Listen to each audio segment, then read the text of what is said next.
तसिदेलेक नमस्कार तिब्बत टिभीको नेपाली प्रसारणमा स्वागत छ। यस हप्ताको तिब्बत परम पावन दलाई लामा ज्यू र केन्द्रीय तिब्बती प्रशासनको साप्ताहिक समाचारहरूका साथ म लुडो सङ्पो उपस्थित भएको छु।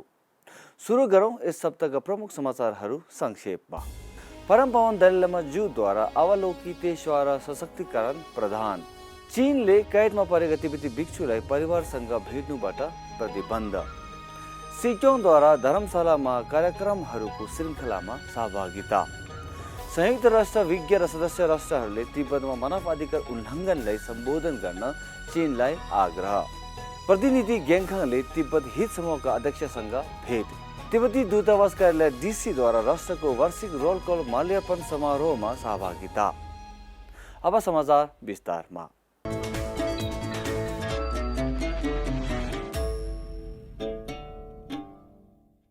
यस हप्ता सोमबार परम पावन दलाई लामा ज्यूद्वारा मुख्य मन्दिर चुग्लाखाङमा गुरु वज्रधर जमकुन केङ्टी थाई सुतुपाको अनुरोधमा अवलोकितेश्वर जिनसगरको ज्ञान र सशक्तिकरण मार्गमा 2 दिने शिक्षा दिनुभयो।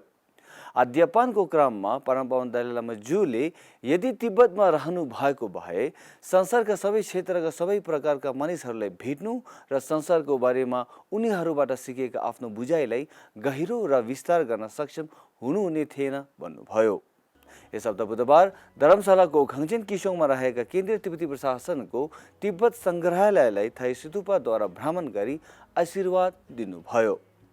चिनिया अधिकारीहरूले थुनामा रहेका तिब्बती भिक्षु रिन्चेन छुल्टिमलाई पारिवारिक भेटघाटबाट प्रतिबन्ध लगाएको र तथाकथित देशभक्तिपूर्ण शिक्षा सत्र र कडा परिश्रमको अधीनमा राखिएको छ।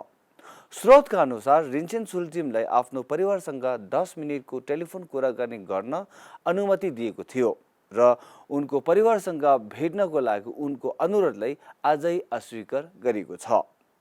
नाङसिङ गुम्बाका भिक्षु रिन्चेन छुल्टिमलाई सुरुमा सन् 2019 मा नापा सार्वजनिक सुरक्षा ब्युरोका चिनिया अधिकारीहरूले पक्राउ गरेका थिए। चीनले उनलाई सामाजिक सञ्जालमा राजनीतिक गतिविधिमा संलग्न भएको आरोप लगाएको थियो। उनलाई 2 वर्षसम्म हिरासतमा राखेपछि गोप्य मुद्दा लगाएर 4.5 वर्षको जेल सजाय सुनाएको थियो। उहाँलाई चेङदु सहर नजिकैको मिनयाङ जेलमा राखिएको, जुन तिब्बतीहरूले पूर्वी तिब्बतमा असहमतिपूर्ण विचार र विचारका साथ जेलमा थुनिएको रिपोर्ट बाहेक अहिलेसम्म रिन्चेन छुल्टिमको अवस्थाबारे अन्य विवरणहरू उपलब्ध छैनन्। दक्षिण भारतको तिब्बती बस्तीहरूमा आफ्नो आधिकारिक भ्रमण समाप्त गरेपछि सिक्योङ पेम्पा छिरिङले यस हप्ता धर्मशालामा आयोजित कार्यक्रमहरूमा भाग लिनुभयो। सिक्योङद्वारा 11औं कीर्ति रिम्पोछेको 80औं जन्मदिनको कार्यक्रममा भाग लिनुभयो र छोनाङ कालचक्र ध्यान संस्थानद्वारा आयोजित कालचक्र गैर साम्प्रदायिक विद्वानहरूको उद्घाटन सम्मेलनमा पनि सहभागी हुनुभएको थियो। यस हप्ता बुधबार सिक्योङले अन्तर्राष्ट्रिय विकासका लागि संयुक्त राज्य अमेरिकाको एजेन्सीको सहयोगमा वित्त विभागको सामाजिक र शोध विकास कोष सीटीएद्वारा आयोजित सीटीएको क्षमता निर्माण र दिगोबन पहलको शुभारम्भमा भाग लिनुभयो।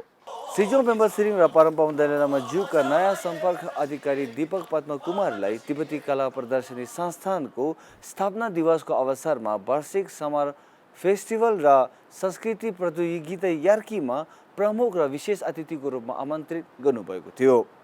संयुक्त राष्ट्र मानव अधिकार परिषदमा चलिरहेको 50औं सत्रमा संयुक्त राष्ट्रका 47 सदस्य राष्ट्रहरूले तिब्बतमा मानव अधिकारको अवस्थाप्रति गहिरो चिन्ता व्यक्त गरेका छन्।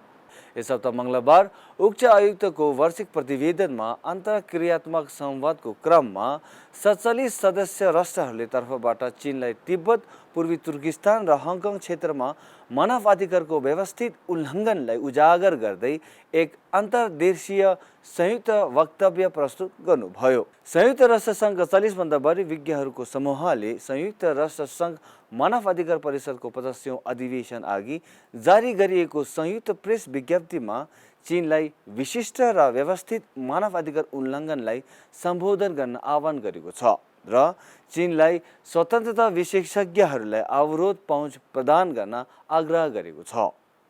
विज्ञहरूले संयुक्त राष्ट्र आयुक्तको मिसेल ब्याचलेटको हालैको चीन भ्रमणले तिब्बत, पूर्वी तुर्किस्तान र हङकङमा मानव अधिकार उल्लङ्घनको पूर्ण मूल्याङ्कनको तत्काल आवश्यकतालाई प्रदेश प्रदान गर्दैन भन्दै जोड दिएका छन्। यस साता मङ्गलबार प्रतिनिधि रिन्चिन गेङखाङले युरोपेली संसदमा तिब्बत हित समूहका अध्यक्ष युरोपेली संसदका सदस्य मिकुलस पेक्सासँग भेटवार्ता गर्नुभएको छ। प्रतिनिधि रिन्चिन गेङखाङले बैठकका लागि एमपी पेक्सालाई धन्यवाद ज्ञापन गर्दै युरोपेली संसदमा तिब्बत हित समूहका नेतृत्व गर्ने प्रतिबद्धताप्रति कृतज्ञता व्यक्त गर्नुभयो। उनले तिब्बत सम्बन्धी विभिन्न मुद्दाहरूमा उनलाई अपडेट पनि गरेकी छिन्। गत हप्ता शुक्रबार तिब्बती दूतावास कार्यालय वाशिंगटन डीसीद्वारा वाशिंगटन डीसीमा कम्युनिज्म मेमोरियल फाउन्डेसनद्वारा आयोजित 15औं वार्षिक रोल कल माल्यार्पण समारोहमा भाग लिनुभयो। तिब्बती सम्पर्क अधिकृत तेन्जिन नाङ्वा, चिनिया सम्पर्क अधिकारी चुल्टिम ग्यात्सो र तिब्बतका लागि अन्तर्राष्ट्रिय अभियानका अन्तरिम अध्यक्ष फुचुङ छिरिङ पनि सहभागी हुनुभएको थियो। प्रत्येक जुनमा दूतावासहरू, कूटनीतिक नियोगहरू र विभिन्न संस्थाहरूले कम्युनिजमबाट 100 मिलियनभन्दा बढी पीडितहरूको सम्झनाले सम्मान गर्न, विजय प्राप्त गरेको स्वतन्त्रता मनाउन र साम्यवादबाट मुक्त संसारको थप खोजी गर्न स्मारक संलग्न हुने गर्छन्।